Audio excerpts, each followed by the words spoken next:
Hi, I am Arti Ramsrup, a member of the AFBC team. The Association of Former British Colonies examines the legacies of British colonization through educational content and social dialogue. The association is also employed in exploring ways in which we can seek to inform global policy around reparations and decolonization. I'm joined today by Dr. Sin Yee Koh, and our topic is focused on the history and legacies of British colonization in Malaysia. And we intend to explore how British colonization has and continues to influence contemporary Chinese experiences in Malaysia. Sin Yee, I would like to welcome you to the AFBC platform and extend my thanks to you for agreeing to be part of this interview. Before we get into the questions, can you tell our audience a bit about yourself and your background? Thank you very much, Ati, and thanks for having me on the platform. So my name is Sin Yee. I am currently a senior assistant professor at the Institute of Asian Studies at University Brunei Darussalam. I'm trained as a human geographer, and I work specifically on migration as well as urbanization. So in my PhD research, my project was actually on the culture of migration amongst middle-class Malaysians, and it involved interviewing respondents who were based in Singapore and the UK, as well as those who had returned to Malaysia after a period of living overseas. Okay, great. So let us get into the first leg of the interview, which is going to discuss British colonization in Malaysia. So can we start with a general overview of British colonization in Malaysia? So when and why did the British colonize Malaysia? Well, it's very hard to pinpoint like an exact and clear point where colonization started. And at the time when the British arrived in what we know of as Malaysia now, at that time it wasn't one single country. It was known as Malaya or Tanah Melayu. It was made up of different territories that were under different powers and governance. So British colonization, you could say that it started with the arrival of the British in Penang, which is now a state in Malaysia, and this happened in 1786. Then followed by Singapore being occupied by the British in 1819, and then Malacca being officially annexed to the British in 1825. So these three areas, Penang, Singapore, and Malacca, in 1826 formed the street settlements. And then subsequently, by 1874, the British extended their intervention into the Malay states, and these are the states of Perak, Selangor, Pahang, and Negeri Sembilan. This was done through the signing of the Pangkor Treaty. And through this agreement, each of these states would receive a British resident who advised on most of the matters within the state. However, the Sultan of each state remained as the ruler of the state and was in charge of the Malay customs. So now we have the straight settlements, and then we have these four states, which by 1896, together the four states formed what was known as the Federated Malay States, the FMS. And then in early 20th century, in 1909, then we have the northern Malay states of Perlis, Kedah, Kelantan, and Terengganu were ceded from the Siamese Kingdom to the British. And these four states then formed the Unfederated Malay States, the UMS, in 1911. And later on, the state of Johor joined the Unfederated Malay States. So sort of a brief overview of when the British arrived, what kinds of interventions they made through different agreements in the different states. Okay.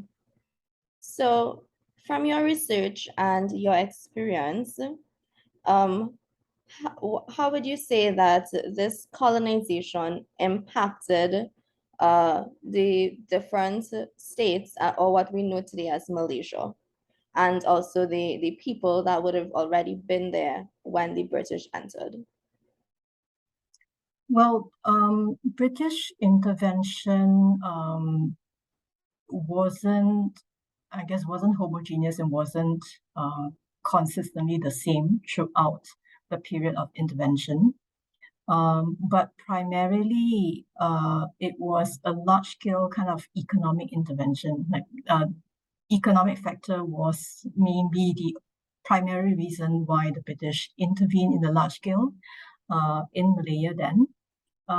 It was because of the desire to control trading routes in the area in Southeast Asia and to counter the rivals of the British at that time, in particular the Dutch. And at the time, Malaya offered rich raw materials such as tin and rubber, which were needed by the British. The British also needed to establish new markets for the sale of products that were produced in Britain. So these were the main economic factors as to why the British intervened in the area, coupled with the political factor, which was the desire to develop as well as expand the British Empire. So through this, I guess, development, then the British switched from the earlier non-interventionist stance towards more interventions. And this happened particularly in the late 19th century when social instability in Malaya disrupted business continuity. So then British merchants and businessmen who were operating in Malaya at the time urged the British government to intervene. So this was why then there was more intervention, starting with the economic sectors, but with the desire to also offer some kind of law and order to support the business operations. Then the interventions also went into governance and public administration. So I would say that the impact of British colonization on Malaysia and its populations would be politically in terms of the introduction of a centralized kind of administrative structure, in terms of the standardization of laws, economically in terms of the development of the tin and rubber industries, which was a key change from what was previously happening in Malaya, which was basically subsistence farming or fishing or smaller scale kind of regional trade. There was also development of road and rail infrastructures so that it could help move the raw materials as well as processed materials. And I guess the other areas of interventions would be in terms of geography, in terms of the urbanization of certain city centers and town centers where you have larger concentrations of populations. But most importantly, I think the social impact was felt most in terms of the divide and rule practice that the British introduced in governing and I guess managing a population that was made up of people coming from different ethnicities and different races and different religion. And through this divide and rule practice, it actually introduced and socialized a system of racialized hierarchy. It also introduced the idea of race and indigeneity as sort of a real material thing. There was also the impact in terms of an education system that was primarily language as well as race-based, which sort of segregated the different ethnic groups from each other in the schooling system. Yeah, so it's actually very widespread kind of impacts. I've tried to give an overview of where the impacts are in terms of the political sphere, economic geography, as well as social spheres. Yes. And I think just from listening to what you are saying, when you look at British colonization elsewhere, I think it was there was similar impacts. You know, they have that divide and rule, sort of pin different ethnicities or races against each other for, you know, British benefits or the benefits of the mother country, so to speak. So I think that is definitely something that was done elsewhere as well.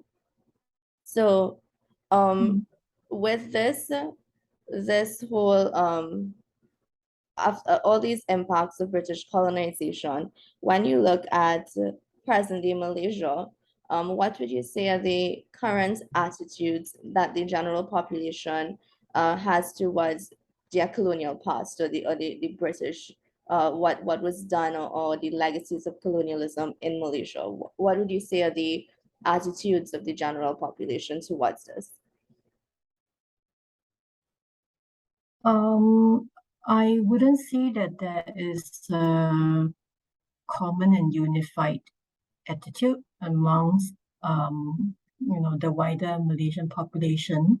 But because in history education, the British colonization period was being taught as something that is sort of beneficial to Malaya at that time, bringing modernization, developing the economic sector, bringing law and order, introducing law and order into the region. So I guess generally people came to be taught and educated that there were benefits coming from British colonization. There is also this sense that British education is seen as desirable, as of high quality. There's always the aspiration to go to the UK for university, for example, and get a British qualification.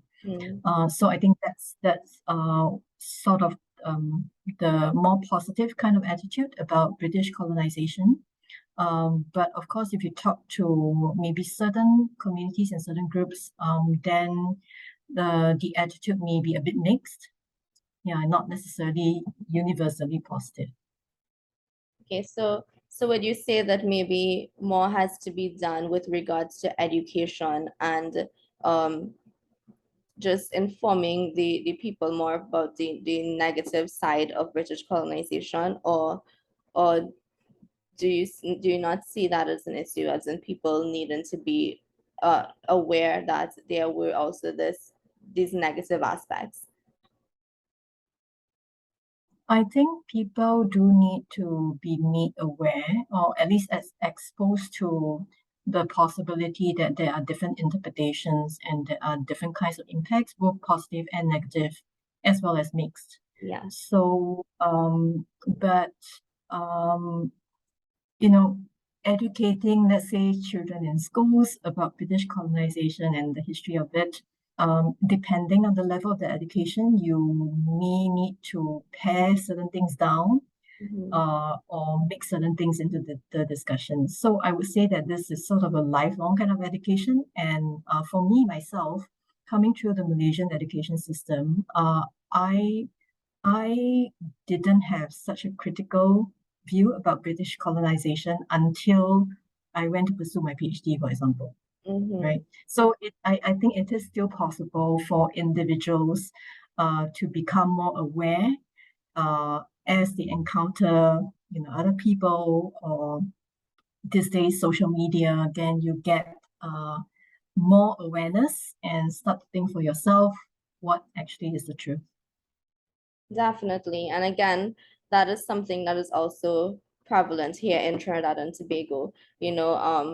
Being a past British colony, our education system, if you're not really more into our secondary school, into tertiary education, where you sort of narrow down into the history and just sort of learn that you don't really get an understanding of that colonial past.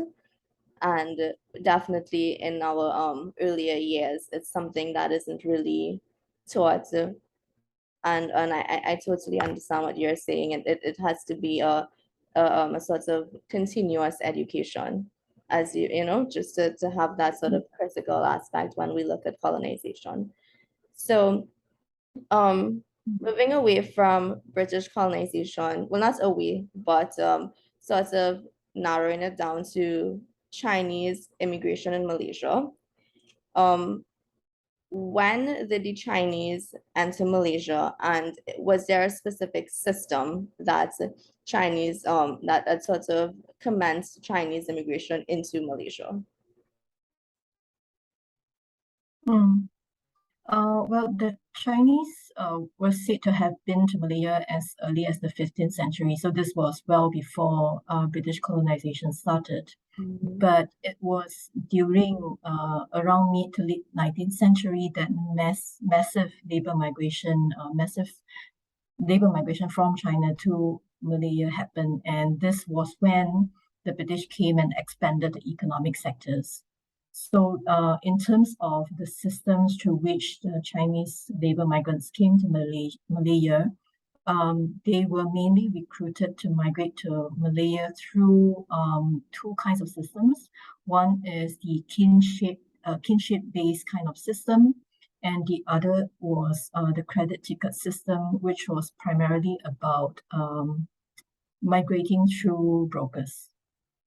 Right. So the second system, the credit ticket system, would mean that their passage from southern China to Malaya were paid for in advance or given on credit until they arrived in Malaya, and then they would sort of work off that debt.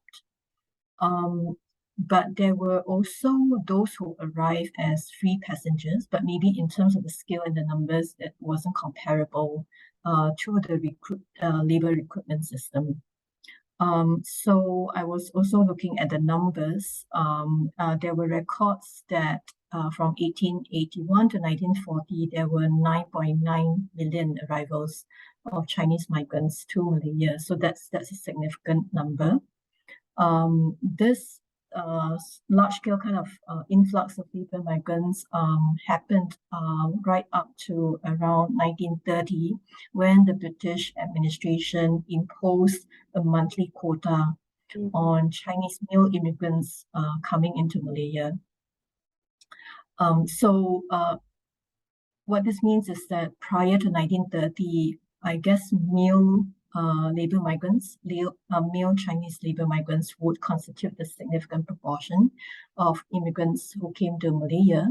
But after 1930, then there was an increase in terms of the numbers of Chinese female immigrants due to the imposition of the quota for the male migrants.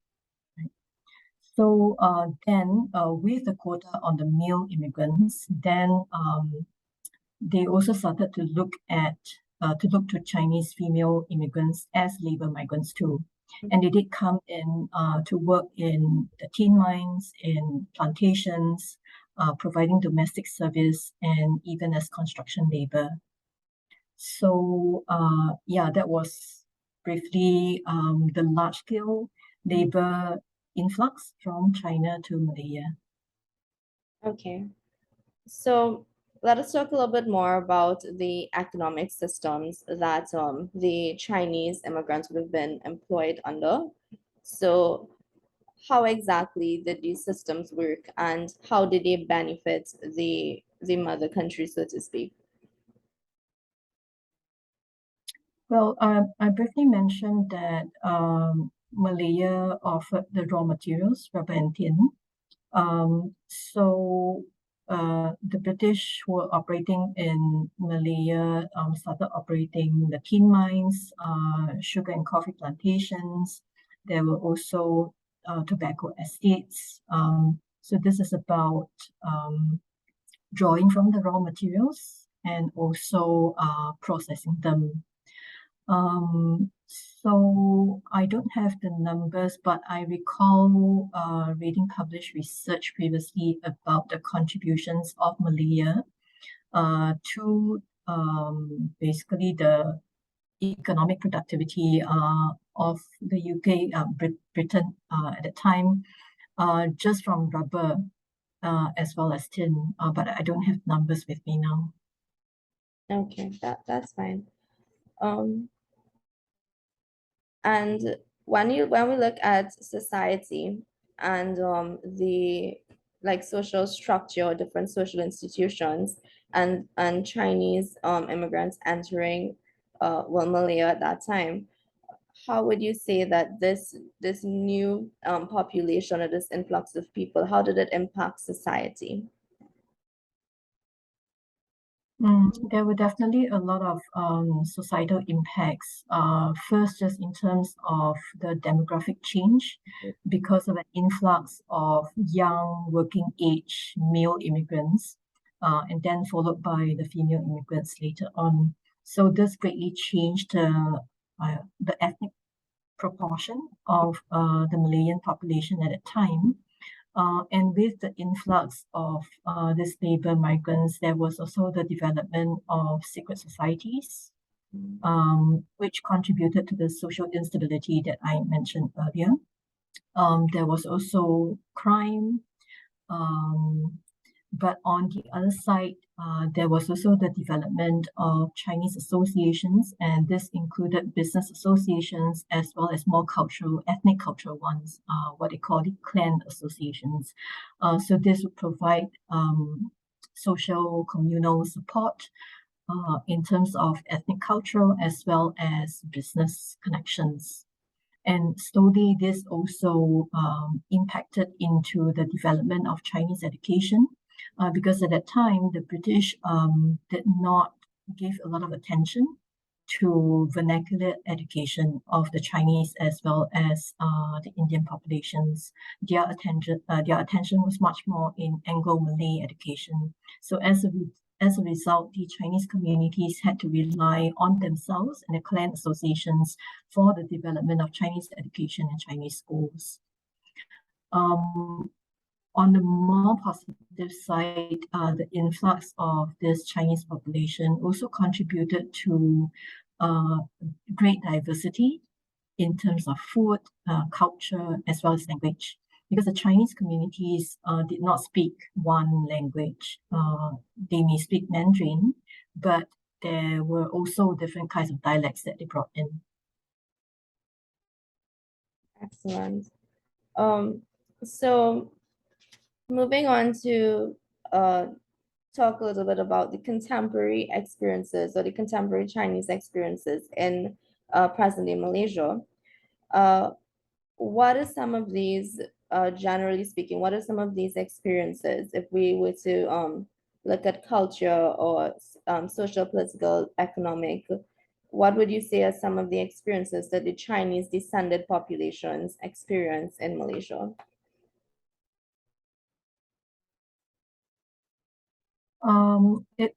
It's quite hard to generalize, but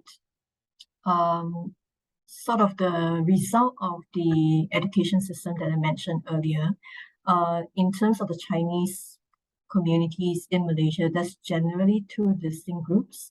One would be those who were Chinese educated, that means they were educated in Chinese schools and spoke Mandarin primarily. And then there's the other group who are English educated, which means that they probably don't speak Mandarin.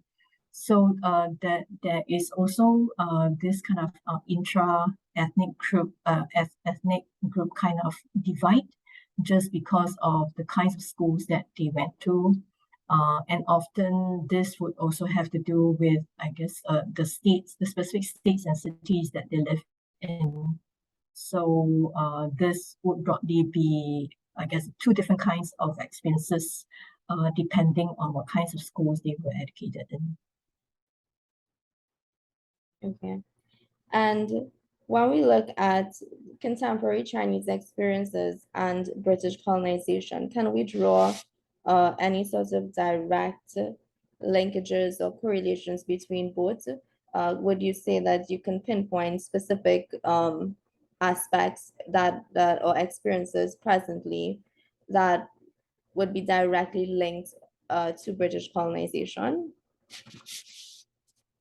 I would say in terms of the segregated education system or the segregated schooling system, then yes, this would be a direct consequence of the British administration's interventions in the education and schooling system in Malaya that sort of led to the development of two different streams of education that continues to till today. and through that, as the Chinese individuals go through this separate education systems, this will shape their different perspectives and life experiences.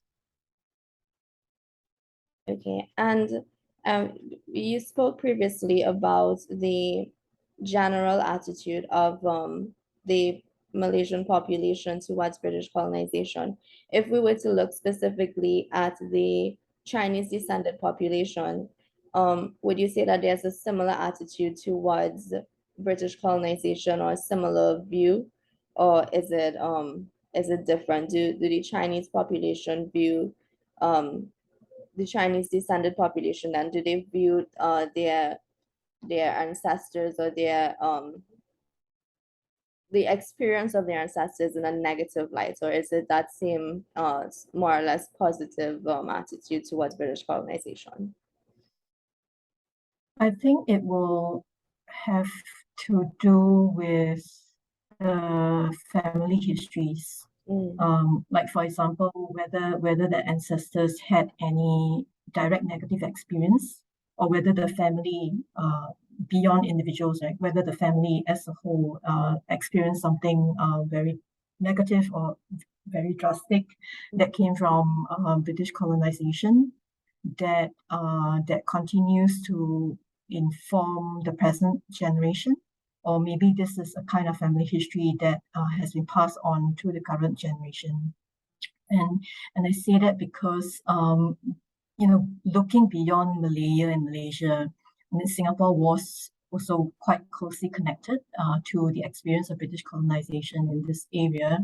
And there's a photographer, Sin Yee Koh, who comes from Singapore, and her work is mainly about her parental grandfather's experience. He was actually one of the leftists that were deported back to China by the British during the Malayan emergency. And she didn't know of this family history until she became interested and started asking her parents and her relatives. So I would say it really has to do with the family history and personal experiences that hopefully, like in Sin Yee's case, would eventually be recognized and uncovered in the future generations. Okay. So if we are to bring the conversation of the Chinese descended population in Malaysia and reparations, as you may know, there's a global conversation presently on reparations and justice, and right here in the Caribbean, we have the CARICOM Reparations Committee, and they have actually put forth a very compelling argument demanding reparations for African descended populations and indigenous populations or indigenous descended populations in the Caribbean. And this is not something that is unique to the Caribbean, but it's a global movement conversation that's taking place. So if we were to look at the whole idea of reparations, British colonization, Malaysia, is there a conversation that is ongoing in present day Malaysia regarding reparations? Sorry, and is the Chinese descended population included in that conversation? Well, unfortunately, there is no such conversation in Malaysia to begin with. So, yeah, not even within the Chinese community, but within Malaysia as a whole. Maybe it has to do with the interest of current contemporary generations to take up this cause of reparation. In the case of Malaysia, so far to my knowledge, there's no such discussion. Okay. And in your professional opinion, from your research, from your experience, would you say that there is a case for reparations in Malaysia? And if so, what do you think this reparations would look like? What would it entail, in your opinion? I think it's very difficult to Mm, try and pinpoint who caused what and who led to what consequence. And as we know, British colonization wasn't homogeneous mhm, across the territories. Even within Malaya, the experience and the impacts were very different in different areas and cities and towns. On top of that, there were also, I guess, locals who were also complicit mhm, in British colonization. They were also part of the machineries. They also benefited in some ways from British colonization. So generally, I would say that it would be challenging. mm, It will be a challenging task to try and assess and attribute responsibility. That's the first step. And then the second step would be to assess how it is going to be repaid mhm. and to whom. So this is a very challenging task. I'm not saying that it cannot be done. It can be done, but it probably will take a long time Right, and will also involve compromises. definitely. Okay, so before we close on this topic, not just reparations, but our entire conversation, the topic of British colonization in Malaya or present day Malaysia. Um, is there anything else you would like to add or say before we close? No, I'm just glad to have this opportunity to talk about what I know from the Malaysian case, and just listening to some of the videos and events that you all have produced. There Mhm. seems to be a lot of similarities and overlaps in Yeah, terms of the operations and mechanisms of British colonization in different parts of the world, and also some of the impacts and consequences. So it's really interesting, and I look forward to learning more. okay. Thank you. And I would like to say thank you to you for joining me here today to talk about British colonization in Malaya. And thank you for sharing your expertise and your knowledge. It was definitely an interesting conversation. And like you said, just listening to you speak, I can definitely pinpoint similarities in British colonization across the board. And it is definitely something that is worth speaking about. And I'm sure our audience would learn a lot and definitely it would spark interest in just looking more into Malaysian history and British colonization on a whole. So thank you so much for joining me here today. And I look forward to having other conversations with you in the future. So thank you. Thanks, Ati.